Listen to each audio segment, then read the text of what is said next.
I'm Andrea Giles, and you're listening to the Heal from Infidelity podcast, episode number 242. I don't know what to do, and other deceptions that keep you stuck. Infidelity changes everything: who you thought you were, what you thought your life was. From here, you can keep circling the pain or rebuild something real. This is a space for men and women navigating infidelity, whether you've been betrayed or you're the one who broke trust. I'm Andrea Giles, Master Certified Relationship Coach. I know what's possible on the other side when you're willing to tell the truth all the way out. You're in the right place. Let's begin. Hi, everybody. Welcome back. Welcome back to another episode of Heal from Infidelity. I will have you know that this is the second time that I recorded this episode. Actually, it's the first that I recorded. I just got done thinking that I was recording start to finish the whole thing and realized that I forgot to actually hit record. So this is number 2. And I'm just going to trust that this one is going to be just way better than what the first one was going to be, right? We'll just go with that. Anyway, before I get into our topic today, I want to chat with you a little bit about some things that you can go do in the show notes, inside the show notes for this episode. There is a link that you can go click on that allows you to ask me anything, ask me any questions. And I go through those, and I'm going to be releasing an episode later this month that's going to be answers to your questions. So be sure to get those questions in. I will read them all and I will respond. The second thing I want to make sure to say is that I recently decided to make a link for people to donate anything, large or small, to the business, to the production of this podcast, to all the things that go into making this happen. I know that there are many, many of you out there that I will likely not ever know.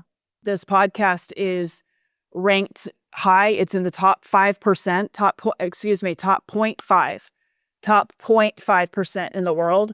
There are listeners all over the world, and many of you I will never know even listen to this. And so if you have felt like this has helped you, that it has supported you, it would be really amazing for you to leave a donation however much you want. I use it for the production of this podcast, to keep creating, to keep putting things out that are useful to you. I will also be using some of it to help scholarship people into some of my programs who would not be able to do it otherwise. So know that your generosity is so appreciated and that I will be using it wisely, putting it to good use. All right, here we go. So we're going to talk today about the thought, I don't know what to do, and other things like it that keep you stuck, okay? I hear this all the time. I don't know what to do. I don't know what to do. I'm not sure what to do. And I totally get it. I totally do. It feels very true. It feels very honest, right? It feels very real. But a lot of the time, it's not actually true. It's a cover. It's a softer way of saying something else that's a little more real and a little more hard to look at, okay? Most of the people that I work with, they do know something. They don't just not know. They don't just not know. There are things that they do know that they might not want to know. There are things that they do know that they might not be ready to know, that they might not know what to do with their knowing. And so they go back to this nice little thought, I just don't know. I don't know what to do, right? Sometimes we say this when we don't have the path carved out in front of us, where we don't know every detail of how something's going to go. We don't know how it's all going to play out. And so they can say, well, I don't have it all figured out. I don't know how this other person's going to respond. It could blow things up. I don't want to impact or damage my children, whatever it may be. And so they stick to the story of, I don't know what to do. But what happens here is that we continue to tolerate things that we've always tolerated, and it can feel more and more suffocating, and we can become more and more avoidant of the very things that are going to get us moving, that are actually going to give us traction, okay? The reality is, for most people who say, I don't know what to do, what they're really saying is, I know, or I have an inkling, or I've got something, but I don't want to deal with what comes next, okay? And I want to be really clear with this, that this is not at all about shaming that. There are real reasons that we do this. We know that if I say what I know, if I know something and if I put it out there, it's going to ask something of me. It's going to ask me to have a hard conversation. It's going to ask me to risk disappointing somebody. Let's say that you actually know a lot of things, but you're afraid that if you come on with your truth and say it, that that person might not like it, or that they might disagree with you, and that might feel threatening. Like, oh my gosh, what if they disagree so much and then I get confused again and I don't know what to do after that? What if they push back? Can I hold my ground, or am I going to just doubt myself? Right? There's lots of ways that we do this, but it all circles back to, if I did know and I took action, what am I most afraid of, right? In reality, we might have to change our own life with the knowing that we have. And so it makes sense that we would hide behind, I don't know what to do. Okay. Now, this isn't the only sentence that we say that sounds very, very reasonable, but is actually keeping you stuck. Here's a couple more. Okay. Things like, I just need more time. I'm just waiting. I'm giving myself more time. What exactly do you need more time for? Right? What is going to happen in that time? Sometimes we think that time is going to solve it. And in some cases, time can help. For example, if you're in the really, really acute stage and you're like not eating, not sleeping, those kinds of things, you might actually need a little time to tend to those basic needs like eating, like those kinds of things. That might be true. Okay. But sometimes we can get past that and still say, I need more time. And in reality, it's like, ooh, I don't actually need more time. I just want to, like, I'm waiting to work up the courage to do it, is more like it. Okay. Or I need more clarity. Do you really? Or is it that you need more clarity and that you are waiting for this to magically fall from the sky? Or is it that you know something and you're not quite sure what to do with it? Or that you are afraid to get the clarity, and so you keep yourself super busy and then say, I don't know. I still need clarity. I need more clarity, right? But avoiding the very things that are going to give you the clarity, like slowing down, like taking time for yourself, right? Another thing that we can do is say, I'm waiting to see what they do. This is a big trap. This is a big, big trap. I'm waiting. Why is this a problem? Because it's completely outsourcing you. It's saying, I can't make a move. I can't do anything until this other person does this thing or doesn't do this thing, right? Sometimes we do wait. Sometimes there are things that we are watching for, but we know exactly what we are going to do to take care of ourselves while we're kind of just like gathering how this other person is going to respond. So, for example, we can notice a pattern that we're engaging in, a relational pattern, and go, okay, I normally totally rage, get so mad when I feel triggered. I'd rage, I get mad, I throw stuff or whatever it may be, okay? And let's say that you decide that you don't want to do that anymore and that it actually is not solving anything. In many cases, it's making it worse, and you certainly don't feel better after. You often feel worse, okay? So let's say that you don't do that and you actually stay solid and calm and like powerful. And the other person, let's say the other person usually would like rage back, or the other person would go hide away. And now you are not doing that. And waiting could be like, I'm actually just watching to see, when I shift my side of the street here, when I shift my pattern, what ultimately do they do? Do they come toward me? Do they bring anything up at all? Sometimes people feel like the only way to get their spouse's attention is by losing it. And it's like, can they bring stuff to me, or do I have to be responsible to bring everything to them, right? This is where we can be watching, but we are not giving away all of our authority. We're not saying, I can't do anything until I see what they do, okay? Again, sometimes these statements can be true. I don't know what to do.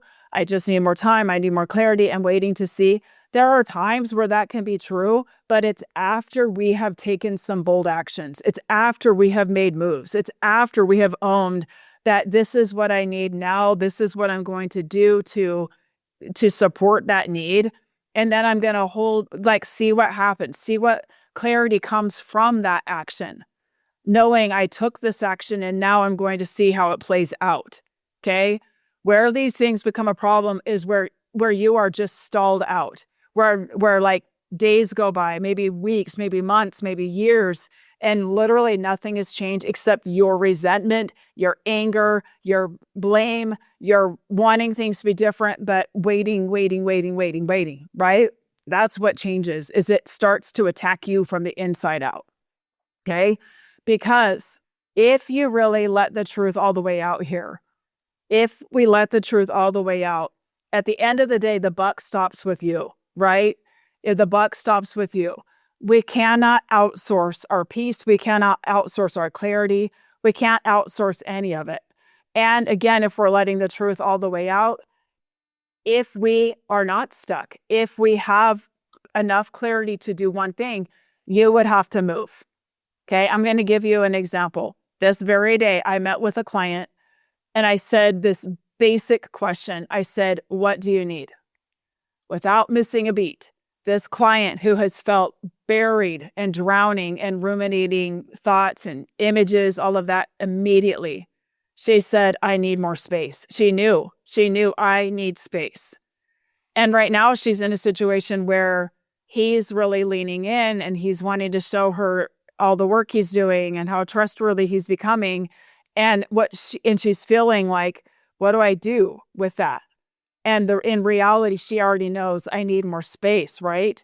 And so her work now becomes honoring that she needs more space and doing that, taking up space, speaking up, asking for the space. And then she's going to learn some things. She's going to learn how she manages any kind of pushback from that. How much do you actually have your back? How much are you willing to uphold that within yourself? Are they willing to uphold that? Are they willing to give you space, or do they keep edging their way in? This is really important, right? Okay, so part of getting the truth out all the way out is moving on it, doing something. You won't be able to keep doing what you're doing, okay? That's the part that we often avoid, is like, ooh, it might get real rocky here. It may, and guess what? This is where you grow. This is where you grow your ability to have your own back, right? To stand with yourself, okay? So here's a question I want to ask you.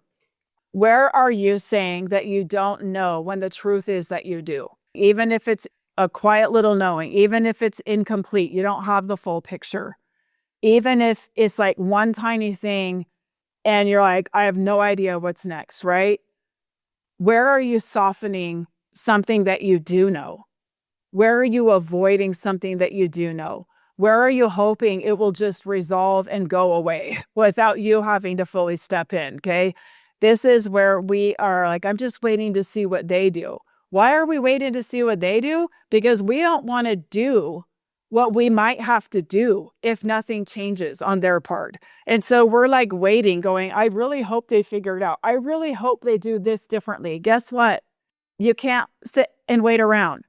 If you want something to be different, it's on you. Okay, it's on you, and you get to make a move. You get to decide what change is going to happen because you're willing to make a move, right? And this, my friends, is where self-trust gets built or broken. Every time you override what you know, you teach yourself not to trust yourself, okay? And every time you're willing to face it, even in the smallest little ways, you start to rebuild that trust. Now, I want to make this clear. When somebody has betrayed our trust, how it's rebuilt is in small consistencies over time, right? Small little things. It's not in these grand gestures. It's not even in the disclosure, if there's like a formal disclosure, it's not even in that. It's in the day-to-day, I say what I mean what I say. I follow through with what I say I'm going to do. I show up when I say I'm going to show up, right? I honor my word, right? This is what we are wanting from people who have betrayed. This is for those of you who did the betraying and are wanting to rebuild trust. It's in these small things. It's over time. It cannot be built overnight. It's over time. It's the same with ourselves. It's in these small things that build trust within ourselves over time to teach ourselves, I can count on me. I can trust me, right? And every time we're willing to take one little step towards what we know and honor it and go, we are teaching ourselves that we can trust ourselves, okay? This doesn't mean you need to make some huge life-altering decision today, okay? But it does mean getting honest. It means telling yourself the truth, even if you're not ready to act on all of it yet, right? But here's the beautiful thing about this. Once you see it clearly, you stop spinning. There's energy that you get back immediately of just accepting what you know, just accepting the truth of what you know. Like, okay, fine. I'm gonna stop making myself wrong. I'm gonna stop spinning. I'm gonna stop outsourcing by asking everyone and their dog what I should do, or the next podcast or the next book. And you just go, okay, I'm just gonna actually sit here with what I know and feel the discomfort of it. And now what am I gonna do?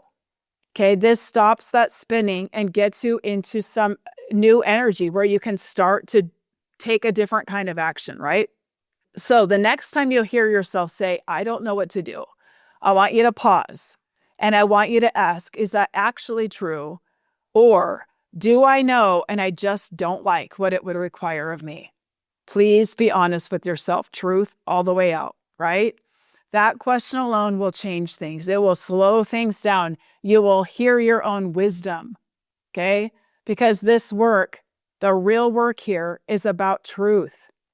It's about choosing truth over comfort. It's about getting that truth all the way out, first to yourself, then outside yourself, and honoring that truth, right? And if you're in that place where you are ready to stop circling and actually face what's real, this is the work that I do all day, every day in my coaching business.